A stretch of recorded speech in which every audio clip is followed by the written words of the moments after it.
pumasok si Jesus sa isang probinsyang hindi naman niya teritoryo at hindi naman laging welcome ang mga Jews. But there was a pressing need. Jesus was thirsty. And this woman drew water from the well. Nung araw, sa mga well sa Israel, kanya-kanya ng pangsalok. Walang naiiwang pangsalok, hindi tulad sa mga balon sa Pilipinas. Nung uso pa ang mga balon. Diyan, kanya-kanyang tali na merong leather pouch sa dulo, ihahagis mo sa tubig, mapupuno yun ng tubig, hihilahin mo yung tali, mapupuno mo yung lalagyan mo na jar. And in this scenario, Jesus asked for a drink. Sabi niya sa Samaritan woman, "Will you give me a drink?" Maraming binrake si Lord na, kumbaga, traditions. First, men don't usually talk with women, especially kung hindi sila magkakilala. Tapos nga, humihingi pa siya ng favor sa isang Samaritan na parang dapat ma-expect mo na ang sagot, no. John 4:9-10. "You are a Jew," she replied, "and I am a Samaritan woman. How can you ask me for a drink of water when Jews and Samaritans won't have anything to do with each other?" Jesus answered, "You don't know what God wants to give you. And you don't know who is asking you for a drink. If you did, you would ask me for the water that gives life." Expected ang reaction ng babae. Sabi niya, "Bakit ko humihingi sa akin ng tubig? Anong paki ko sa iyo? Anong paki mo sa akin?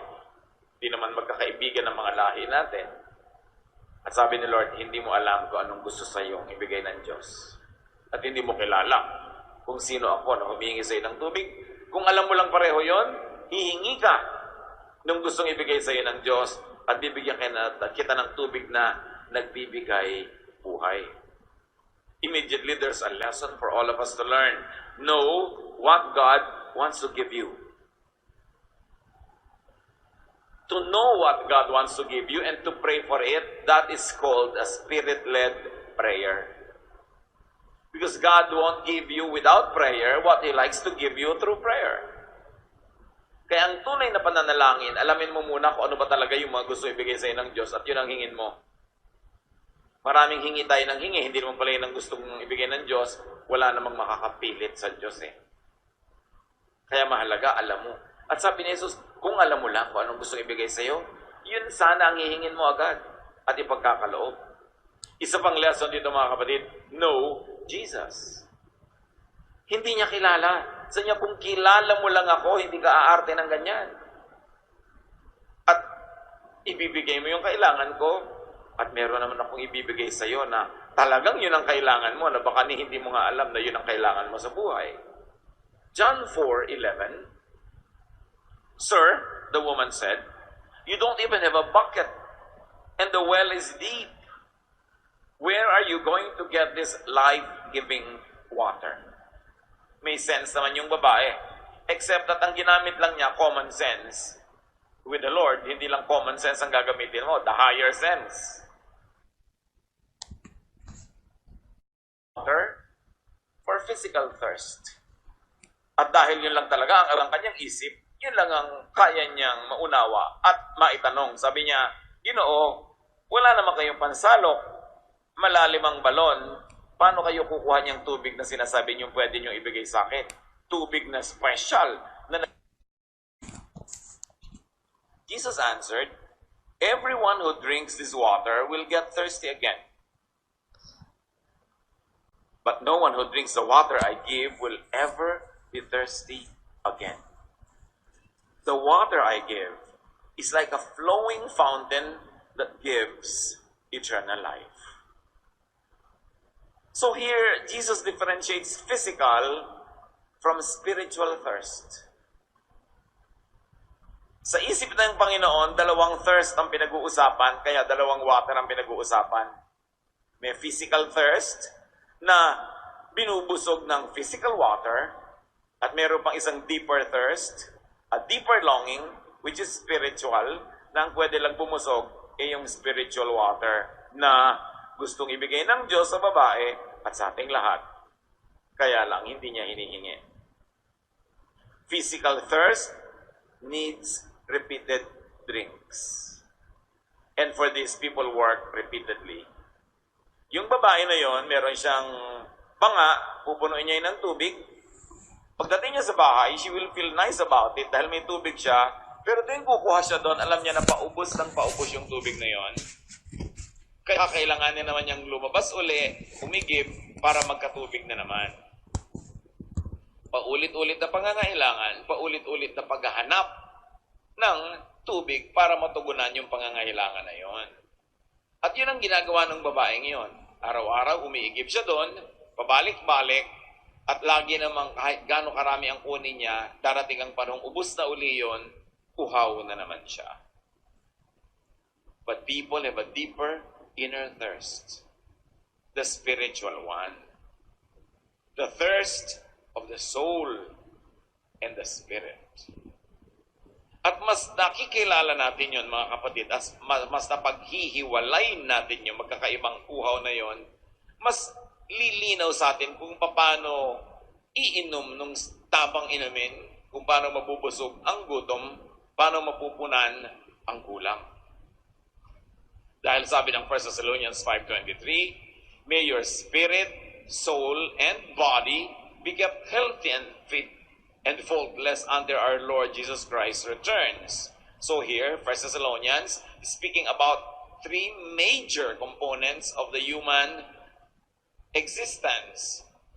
Personality, meron siyang spirit, galing sa Diyos.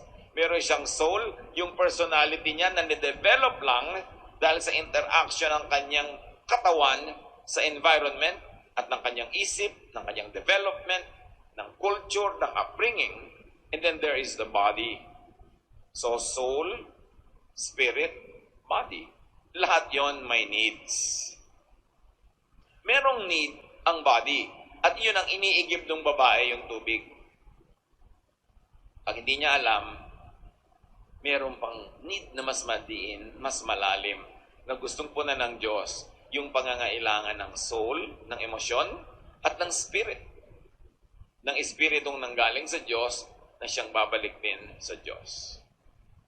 The emptiness of the soul and spirit is the all-important inner thirst and emptiness.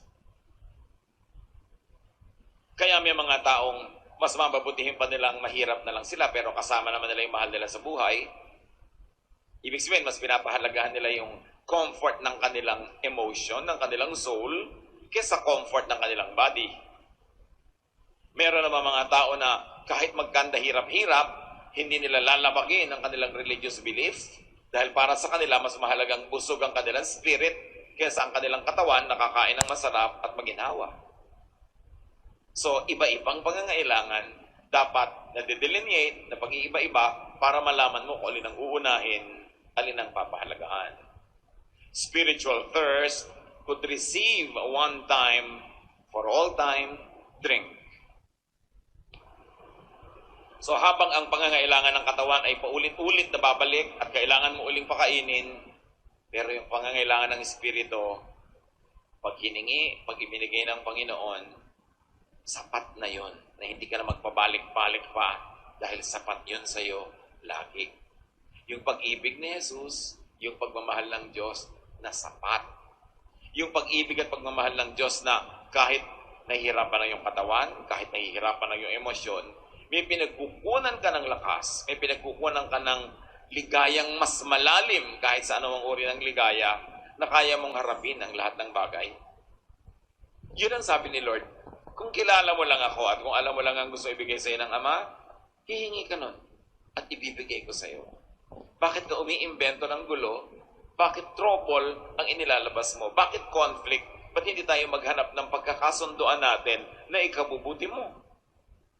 John 4:15, the woman replied, Sir, please give me a drink of that water.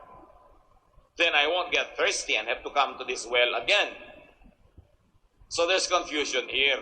Again, na pagpapalit-palit ng babae, yung spiritual and emotional need na gustong punan ng Panginoon at yung kanyang physical need na pwedeng punan ng tubig na galing sa balon. John 4:16, Jesus told her, Go and bring your husband.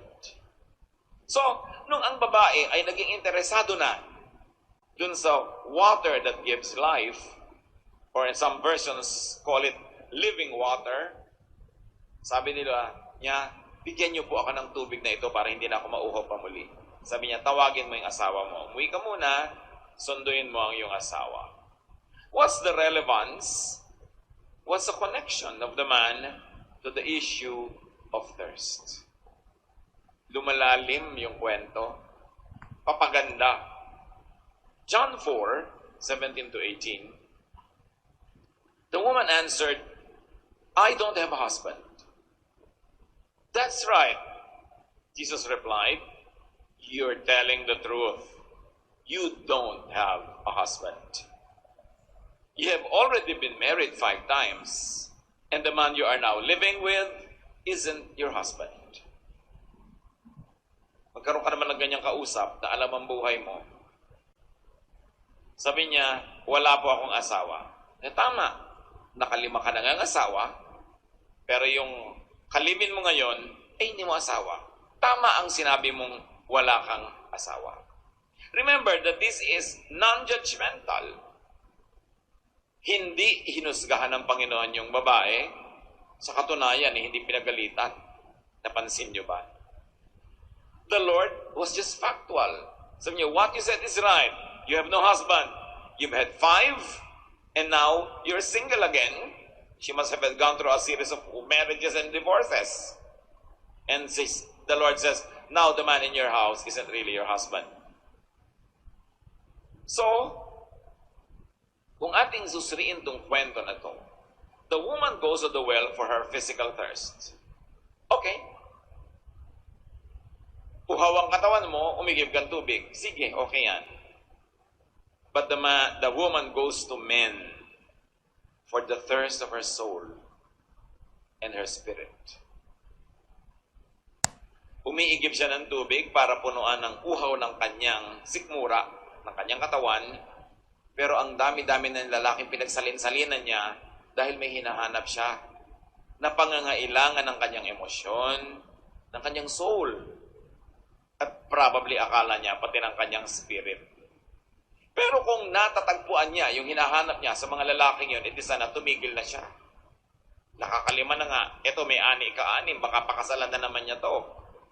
Ibig sabihin, naghahanap, pero hindi natatagpuan ang hinahanap, kaya hindi tumitigil ng kahahanap. Tulad ng paghahanap niya ng tubig, pabalik-balik siya sa balon. Ito naman, pabalik-balik siya sa mga relasyon na hindi naman nagbibigay ng kailangan niya. So for the thirst of her body, she goes to the well, that's okay. But for the thirst of her spirit, she goes to men, that's not okay. Kasi hindi yun ang tugon sa kanyang pangangailangan. At kung hahaba pa ang buhay niya at meron pang papatol sa kanya, baka makalabing 5 pa siyang asawa, pero mamamatay na lang siya at lahat, hindi pa niya nahanap yung kailangan niya. Yung gustong ibigay sa kanya ng Diyos. Kaya lang, hindi naman niya sa Diyos hinahanap. Hinahanap niya sa piling ng mga lalaki. Hindi masama na maghanap ng ganong kapiling, pero kung nakakalima ka na, makahalata ka naman na trial and error na nangyayari sa buhay mo. Tapos error pa ng error, parang dapat mag-isip-isip ka na, ano nga bang mali sa approach ko? Katulad nung naghahanap ng comfort, halimbawa sa alak, na nagkasira-sira na ang iyong liver, nagkalasing-lasing ka na, nasira na ang buhay mo. Ganun pa rin, hindi ka pa rin naman nakakahanap nung hinahanap mo. Yung nagkakalulong-lulong sa drugs, sa gambling, sa ibang-ibang mga bisyo, may hinahanap. Pero makahalata ka naman na hindi mo doon matatagpuan dahil puro na lang kabiguan na nangyayari. So may mga ganun tayong hinahanap. At matapos sabihin ng Panginoon sa babaeng ito, 5 na ang naging asawa mo at ngayon yung lalaki sa bahay mo hindi mo tunay na asawa. Sabi ng babae sa John 4:19, the woman said, Sir, I can see that you are a prophet. So inamin niya. Tinanggap niya, sabi niya, propeta po kayo, obvious na obvious. And here the woman is shown to understand what Jesus was trying to make her understand. Sabi niya, sa akin pong pakiwari, propeta kayo. Malamang nag-iba yung tono niya. Nawala yung kanyang sungit, yung bagsik. Alam niyo kasi yung mga masusungit at mababagsik, madalas may iniingatan lang yan na sugat ang puso. Nagtatapang-tapangan, dahil ayaw masaktan o ayaw masaktan muli. Nagyayabang-yabangan dahil ayaw matapakan. Nagmamataas dahil ayaw malait-lait. Pero kung hindi mo naman siya gaganunin, hindi mo siya tatakutin, hindi mo siya threaten, magre-relax siya at lalabas yung tunay niyang bait. At napakahalaga na napapalabas natin yung tunay na bait ng kapwa. Lalo asawa mo, anak mo, magulang mo, kapatid mo. Hindi ang pinapalabas mo yung kabangisan niya. Dahil siguro kung magsalita ka, masyadong nakaka-threaten, masyadong mataas, masakit. Kaya siya tuloy nasasaktan, nananakit na rin. Napakahalaga yung approach. When you make people relax, when you don't threaten them, the good side of them comes out. So what side do you bring out in your spouse? Lumalabas ba yung kanyang karahasan? Bakit napapalabas mo yun?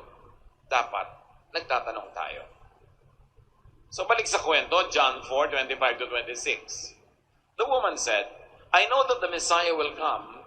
He is the one we call Christ. When he comes, he will explain everything to us.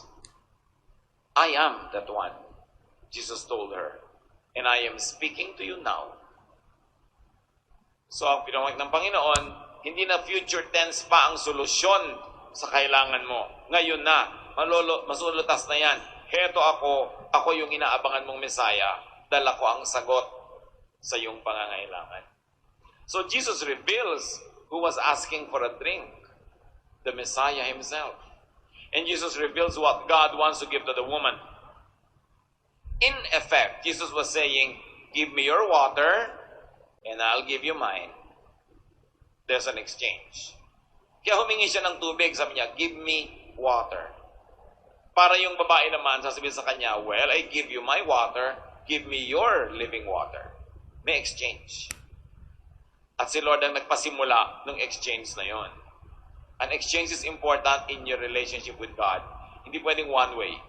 There should be a two-way exchange. What would the woman do? Jesus was asking for her water, and now she wants Jesus' living water.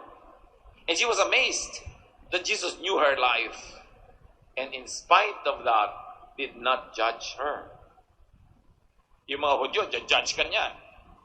Masyado silang legalista, self-righteous, religious, mahihigpit, napakabilis manghusga. Kung huhusgahan mo itong babaeng to, pwede ka talagang madaling manghusga kasi obvious na ang panghahawakan mo para siya husgahan eh. Pero hindi siya hinusgahan. The woman relaxed. John 4:28-30. The woman left her water jar and ran back into town. She said to the people, come and see a man who told me everything I had ever done. Could he be the Messiah? Everyone in town went out to see Jesus. Kung kanina mahalaga sa kanya yung tubig, ipinagkakait pa niya, ngayon iniwan na niya yung buong banga. O ayan, sa'yo na ang buong banga. Drink to your heart's content. Now I have found the living water. I have found what I really need. Lumiit bigla sa mga pagpapahalaga ng babae yung kanyang tubig na physical. Kasi nagkaroon ng kapalit sa kanyang puso. Hindi natin alam kung may mahaba pang naganap na conversation. Hindi naman buong-buo kung mag-report yung scripture. Pero malamang na napakarami pang namagitan sa kanila, naintindihan niya, at tinanggap niya yung ibinibigay ng Panginoon na yun, the living water. A spiritual exchange happened. Symbolized by her leaving her jar behind. Sana sinabi, iuwi ko muna itong jar ha, babalikan kita. Hindi, iniwan na talaga. Alam mo na yung babae nagkaroon ng spiritual experience. Yung dating mahalaga sa kanya na ngayon ay magiging pabigat pa. Paano niya dadalhin yung jar? Kung ipamamalita pa niya sa mga tao si Jesus, iniwan na lang niya. Mga kapatid, pag meron tayong tunay na ugnayan kay Jesus, meron talagang iniiwan. Pero choice mo. Hindi ka naman pinipilit. Pero meron talaga. Yung alam mong makakabigat, makakasagabal, makakaabala sa iyong spiritual life, sa iyong spiritual mission, iniiwan talaga yun. Kasi hindi pwedeng marami kang dala. Sabi nga ni Paul, kung tatakbo ka sa karera, halos hubad ka na para magaan ka. Kailangan bang dala mo maraming bagay, paano ka makakatakbo? Kaya mahalaga sa spiritual life, if you really want to enjoy the life-giving water that Jesus gives, give to Jesus, surrender to Jesus your jar of water, whatever it is in your life. But it is for you to identify, and it is for you to decide. So she ran back into town. Na-curious lahat ang tao, sumugod sa balon na nasa labas ng bayan. This woman obviously had a changed priority. No one who meets and knows Jesus remains stuck to his or to her old priorities. Nagkakaroon ng bagong pagpapahalaga, may mga bagong mahalaga sa buhay. John 4:39-40. A lot of Samaritans in the town put their faith in Jesus because of what the woman had said. This man told me everything I had ever done. They came and asked him to stay in their town, and he stayed on for 2 days. Yung dapat ay dumadaan ka lang, naging 2 araw. Tuloy-tuloy na turuan, tuloy-tuloy na fellowship. Ang daming nakinabang dahil yung babae iniwan ang kanyang banga at inuna niya na ibalita sa mga tao. Bakit mo ibabalita yung hindi mo naman pananiniwalaan? You cannot give what you do not have. So dito pa lang alam na alam natin, yes, the woman had a spiritual experience. She received the living water, and now she wants everyone else to partake of it. Pero very tactful siya mag-share. Hindi niya sabing, I found it. Kasi I found it na yan, very challenging yan sa mga iba. Parang sino ka para sabihin you found it? Yung sabihin mo, I want you to change your life. Yung pang iba, bakit ako mag-change? Nakaka-challenge kasi yung approach mo. Parang mas banal ka, mas tama ka, mas marami kang alam. Pero siya, patanong. Sabi niya, alam niyo, meron akong lalaking nakausap. Alam ang buhay ko. Ito na kaya ang hinihintay nating tagapagligtas? Tanong. Hindi siya ang gumawa ng sagot. Kasi pag ikaw na ang gumawa ng sagot, lalo nagsishare ka, na-challenge yung mga pilosopo, yung matatalino, o yung mga ayaw na magmukhang bigla na lang naniwala sa'yo. Na-challenge. Lalabanan yung sinasabi mo. Walang mararating ang usapan nyo. So siya, patanong. Very non-threatening. Hindi yung sasabihin mo sa pinsan mo, alam mo, sumama ka sa amin sa church, mababago buhay mo. Kaka-challenge ng mga statement. Pero pwede mo sabihin, alam mo, nag-enjoy ako. Subukan mo. Malay mo, mag-enjoy ka rin. Mas open. Maraming tao walang madala kay Jesus kasi yung approach nila nakakainis. Yung approach nila nakaka-challenge. Ang gusto ng kausap mo, i-disprove ka, talunin ka. Kasi magmumukha kang nanalo pag sumunod sila. Therefore, don't make yourself appear like a victorious conqueror when you bring people to the Lord. Relax lang dapat sila. So, natatili pa ang Panginoon doon. It was a very effective invitation. It was not preachy. Invite Jesus, and He comes to people. He stays. Kaya yung mga tao sabi, turuan niyo pa po kami. Gusto pa naming matuto na natili siya 2 araw pa. When you invite Jesus in your heart, He comes in. When you want Jesus to stay with you, He does. Kailangan lang imbitahin mo ng sincerely. John 4:41-42. Many more Samaritans put their faith in Jesus because of what they had heard Him say. They told the woman, we no longer have faith in Jesus just because of what you told us. We have heard Him ourselves, and we are certain that He is the Savior of the world. Ang ganda ng bunga. Hindi nyo alam kung saan uuwi ang isang kaluluwa na sinyeran nyo. Don't hesitate to share. Minsan, in my much younger days, nagkaroon kami ng youth camp. I was a counselor. May trend pa noon na umaandar mula sa Maynila hanggang La Union. Yung camp namin sa Baguio. So, nag-train kami from Manila sa Tutuban. Train station pa yan, hindi pa mall. No? from Tutuban to the Mortis, Pangasinan. And from there, nag-bus paakyat ng Baguio. Pabalik, nag-bus pababa hanggang the Mortis and nag-train uli. To make a long story short, isang buong kotse ng train at kalahati kami, yung campers. And as a counselor, ako naupo doon sa kaduluduluhang chair nung kalahati namin dahil sa likod ko, ibang tao na yon, yung maraming pasahero na, tayuan, siksikan, yung amin, palibhasa naka-reserve, nakaupo kaming lahat, maluwag pa ng konti.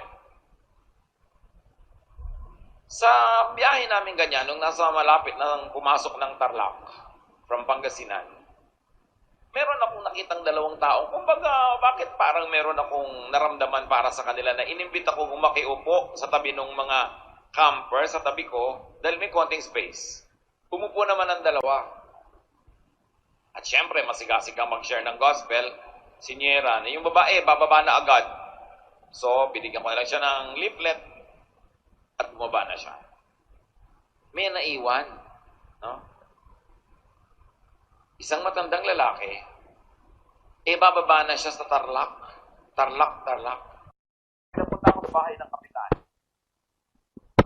Na yung tilong niya, may mga bakod-bakod na kawayan na ang daming butas. Punong-puno ng mga mata yung mga butas, nakapaligid na ganyan. Dahil ito usyoso nila ako. Tinanong ako ngayon ng mga konseho ng baryo. Kasi may insurrection pa yata nung araw dyan, may mga conflict ang government and some people. So, nag-iingat sila sa mga tagalabang. So sabi ko, na-meet ko po itong matanda at siyera ko dyan ang gospel. In other words, siyera ko na ngayon lahat yung mga osyoso. Right? So dumating na ngayon si matanda. Ituwan-tuwa, ibinawagayway pa niya yung binigay kong pamphlet. No? Tapos, sabi nung kapitan, yun naman pala, maganda naman ang bakay nyo at nadinig na namin. At marami nang tumanggap doon sa baryo na yun bago pa man dumating yung mama. Ba't di kayo bumalik dito? Sabing gano'n, iipunin ko ang buong baryo at magturo kayo. Maganda ho yan. So, sa makatwad yan ang pinaghiwalayan. Pero sabi, dahil marami dito Ilocano speaking, magdala na rin kayo ng Ilocano speaker. Lumaki na yung kwento. So, dinala ko na sila Kuya Romy Dinglas, si Maru Javier, mga papuri singers noon, Ilocano singer. Nagdala na kami ng maraming Bibliyang mga Ilocano. At ang buong baryo ngayon, dumating para makinig. Nung ganon. Dahil sa isang tao, ha? You can never tell. So, yung mamalitin, isa lang yan, dalawa lang yan. No, share nyo. Make them know and feel the love of Christ and you will never know where it will lead. Very important. Balik sa kwento ng babae. Masyado kayong nawili sa kwento ng Tarlac. So, Jesus is our Savior from inner thirst. From inner emptiness. By now, na-delineate na natin na paghiwa-hiwala yung need ng body, need ng soul, at need ng spirit. But very importantly, let's learn, work to find your physical, material, and emotional satisfaction. In this case, the woman was trying to look for her physical satisfaction from the water. And again, probably also physical and emotional satisfaction from the men in her lives. Sinikap niyang hanapin at hindi minasama ni Jesus yung paghahanap niya. Hindi ine-endorse, hindi ine-encourage, pero alam natin, hindi inusgahan. Sa buhay natin mga kapatid, find your physical and emotional satisfaction from things, from people. Yung babae willing magtrabaho para umigib, makuha yung tubig niya. Dapat willing tayo magtrabaho, umigib, kuhanin natin yung tubig na kailangan natin. Huwag nating iasa sa iba. Kailangan ng tao masipag. Mga pangangailangan mo na material, kailangan mong pagtrabahuhan. At talaga namang nilikha ng Diyos ang tao na nagtatrabaho, utos nga magtrabaho ka 6 days a week. Para kitain mo yung kailangan mo, mahanap mo yung kailangan mo sa buhay. At siya naman, sumubok na magkaroon ng mga partner sa buhay, na bigo. Siguro hindi naman niya balak makalima o 6 sa simula. Akala niya siguro nung yung una, this is the man. Akala niya yun na. Hanggang nag-fail. Nagkawasak-wasak ang buhay niya, nagkalungkot-lungkot. Next na naman, another try, another try. Find what you need in life. But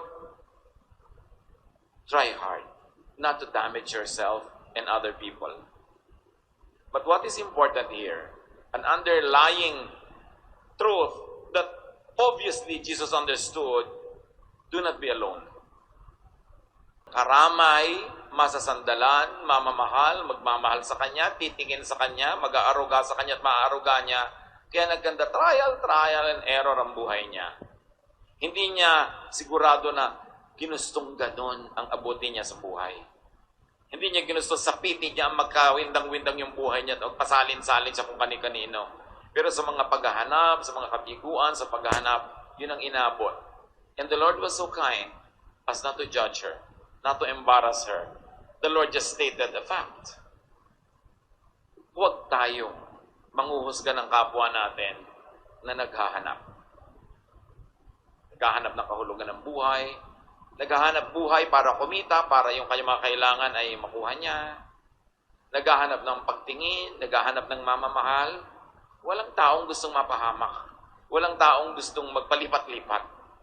So huwag tayong mainit ang mata doon sa mga taong patuloy na nabibigo sa paghahanap ng kailangan nila. Avoid prolonged aloneness.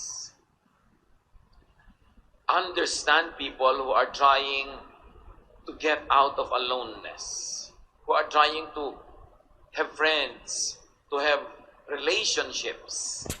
Kasi basic need yan ng tao. Genesis 2:18, the Lord God said, "It is not good for the man to live alone. I need to make a suitable partner for him." Alam agad ng Diyos, ang tao kailangan may kasama. Karamay. Meron siyang kasama sa dusa, sa tuwa, sa ligaya. Do not needlessly stop or prevent people and yourself from finding meaningful relationships. Mga magulang, tayo'y magpapayo, mananalangin para sa ating mga anak, but at the end of the day, hayaan sila ang pumili kung sino ang gusto nilang kasama sa buhay. At kung nagkamali, huwag sisihin. Hindi naman niyo gusto yon. May mga magulang nagkamali na nga yung anak at ito buntot bahag na umuuwi, gumagapag na sa lupa sa kahihiyan, hihiyain palalo. Para lang i-prove mo na tama ka. No.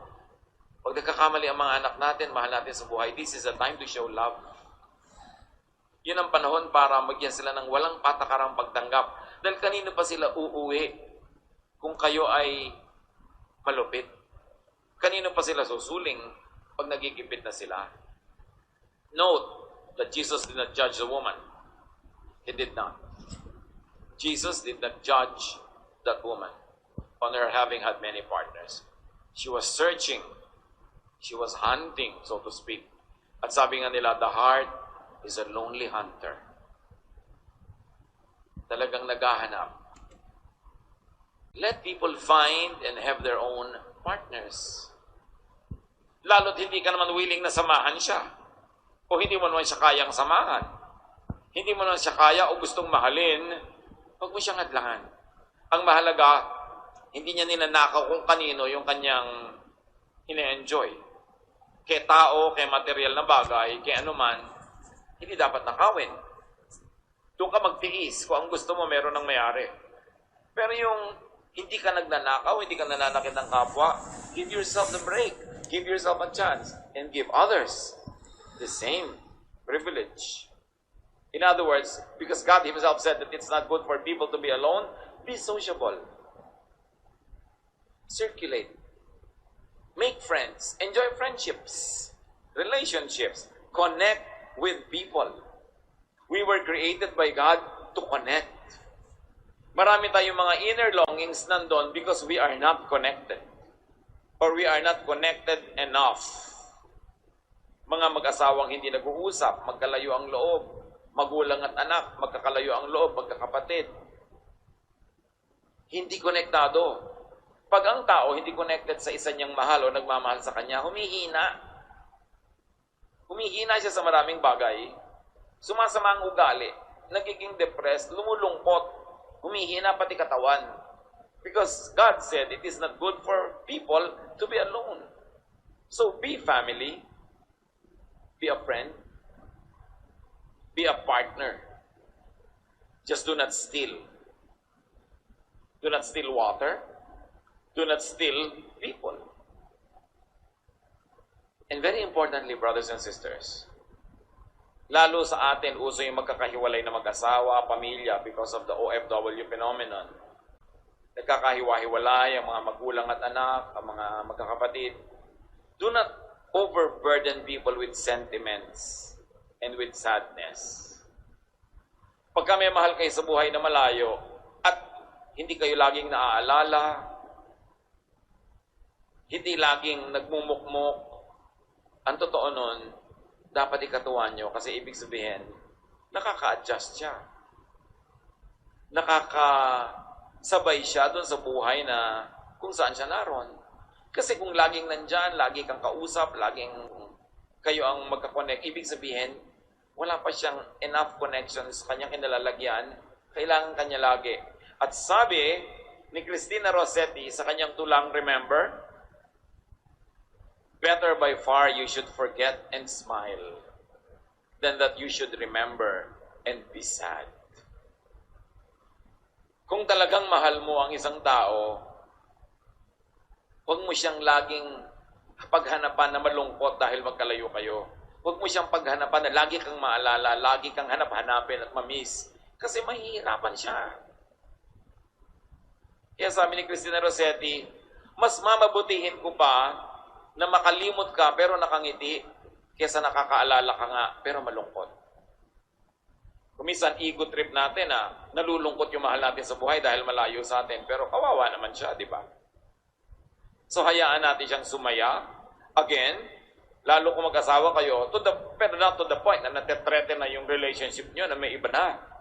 Pero hayaan nyo, kung may kaibigan, kung may hobby, kung may libangan, magawa niya yon para hindi siya malungkot. Nakakataba ng puso na pag malayo sa iyong mahal mo sa buhay, ay nalulungkot siya. Pero there is something not right with that kind of feeling. Kaya sabi ni Rossetti, better by far you should forget and smile than that you should remember and be sad. In other words, kung maaalala mo ko pero lulungkot ka lang, mabuti pang dahil wala ka namang magawa at magkalayo tayo, makalimot-limot ka. Malibang ka.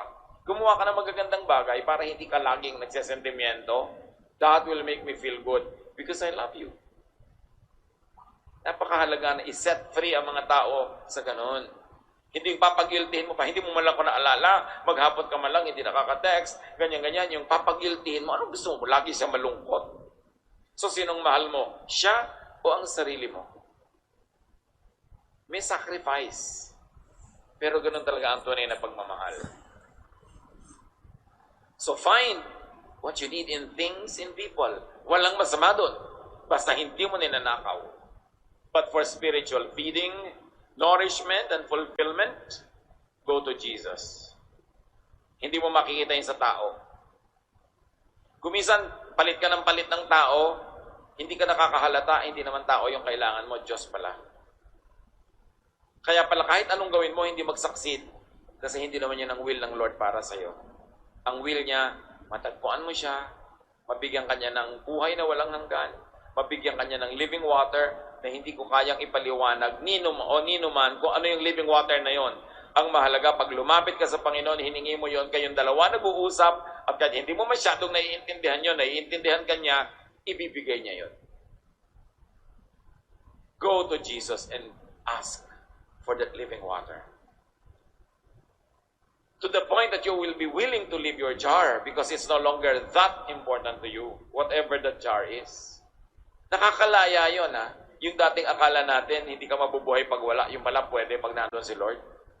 Lalaya ka doon. Huwag tayong matakot na i-give up yun kasi pag nawala na yung nakalaga sa'yo, hindi na masakit na mawala yun. Masakit lang naman kung yung pa rin ang number one na priority mo sa buhay. Things and people cannot replace God. Things and people cannot fill the spiritual needs of people. Kaya dapat balance. Naghahanap ka ng material thing, naghahanap ka ng tao, kaibigan, partner, kamag-anak, pero naghahanap ka lalo sa Diyos. Sabay-sabay. At kung meron kang i-give up, alam nyo dapat kung ano, never give up God. Just so that you could have people or things. Just like that woman, she left her water jar because of her newfound mission. And what does the story tell us? That God can satisfy all needs. Why all? Yung babae, hindi lang siyang nasyahan, ang buong community. So those people in the group must have represented the cross-section of all humanity. Lahat ng kanilang pangangailangan, natugunan, kaya nakiusap sila kay Jesus, manatili pa ng 2 araw at nanalig sila. Hindi na lang dahil sa kwento ng babae, dahil sila mismo naramdaman nila sa puso nila na sila'y napuno. Because the Lord is our shepherd, and our shepherd fills our needs. Psalm 23, 1-3. The Lord is my shepherd, I shall not want. He makes me lie down in green pastures. He leads me beside still waters. He restores my soul. At hindi ba yan ang kailangan nating lahat? To lie down in green pastures? To rest? Sa mga nakakapagod na pagsisikap sa buhay? Hindi ba yan ang kailangan natin? To lay beside still waters? To know that you can drink it anytime? And it's a water that is still, quiet. Alam nyo kasi yung mga tupa, takot yan sa gumagalaw na tubig. Kahit nauuhaw, ayaw uminom. Pag umaagos ang tubig, dapat still. Kaya ang sinabi dito nung sumulat ng Psalm, you lead me beside still water. Hindi ka lang nagbibigay ng water, meron pang dagdag. Still, quiet itong tubig na ito. Wala akong pangamba pag umiinom. Sabi niya, you restore my soul. And isn't that what we need? Sa hinaba-haba na ng iba't ibang haba ng buhay natin, marami ng mga sugatan, marami ng mga nasaktan, nahirapan, dadala. Di ba kailangan natin ng restoration? And it is the Lord who restores us. Especially from our broken relationships with people, like this woman who's had 5 husbands and now is going on her 6th.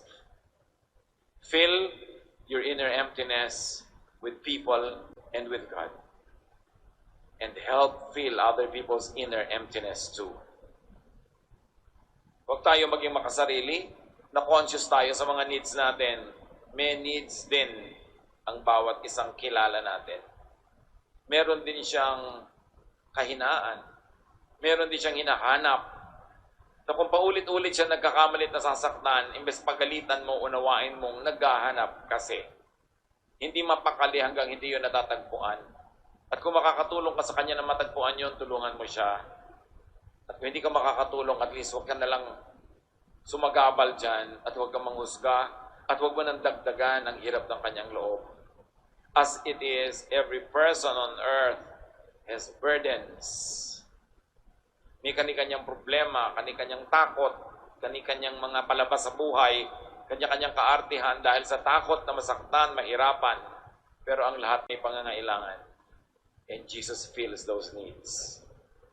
Kaya mahalaga na tayo lumapit sa Panginoon habang lumalapit din sa kapwa-tao at habang naghahanap din ng material water. At tulungan natin ang kapwa natin sa kanya rin mga sariling paghahanap. Think of people you know. Think of their needs. Panginoon, salamat na lang dahil nauunawaan niyo ang tao. Salamat na lang dahil kayo'y mabait. At itong babaeng ito, na sa simula ay masungit pa, hindi kayo nag-give up. Nagpasensya kayo sa kanya hanggang naulaman niya ang katotohanan, natanggap ito at naipamalita pa. Turuan niyo kami, Panginoon, na lagi makikinig sa inyong tinig. Huwag ipag-iitan na aming mga sarili, kundi manahimik at makinig sa inyo. Turuan niyo po kami na hanapin sa inyo ang kayo ang magbibigay. Hanapin sa kapwa-tao yung maibibigay nila at magbigay din kami sa kanila. At turuan nyo kami magtrabaho para mahanap yung mga physical needs namin. Lord, maraming emptiness sa buhay namin. Kayo yung sagot. Turuan nyo kami maging wise, discerning, so that we can choose the right moves in search of our physical water, in search of people in our lives, and in our search. Wise, discerning, so that we can choose the right moves in search of our physical water, in search of people in our lives, and in our search. Heads are bowed, I like to pray for people. Kung sino ngayon na magsasabi, Lord, I like to receive that living water. Hindi ko alam kung natanggap ko na noon o akala ko natanggap ko na, pero ngayon gusto kong siguraduhin na hinihingi ko sa inyo. Ano man yung living water kayong nakakalam, but I like to receive it from you. Gusto ko na matugunan ang aking mga pangangailangan, mapatibay ang aking loob, mapuno ang mga kulang sa akin. Kayo ang magturo ko nung dapat kong gawin. If this is your prayer, I'd like you to stand. We're going to pray and ask Jesus to give you this living water. Salamat, Panginoon, sa mga tumatayo na kumikilala na kailangang hingin sa inyo ito. Whoever would like to say, Lord, give me this living water. I ask you to give me this life-giving water. Mahiwaga ang inyong mga katuruan, hindi namin lubos na nauunawa, pero ang mahalaga, nauunawa nyo. At ang mahalaga, humihingi kami tulad ng sinabi niya sa babae. Mga kapatid, sa inyong personal prayer, ask God to give you this living water. Whatever it means to you, and whatever God wants to give you, ask now, because Jesus answers prayer.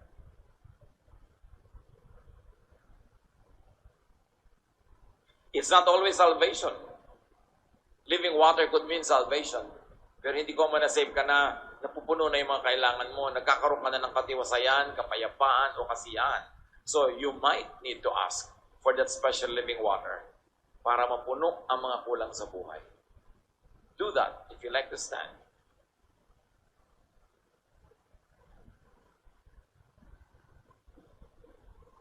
Aming Diyos, sa pagtayo na yung mga anak, kumikilala na may pangangailangan. Alam namin mapakabait nyo. Kilalanin lang namin ang pangangailangan namin.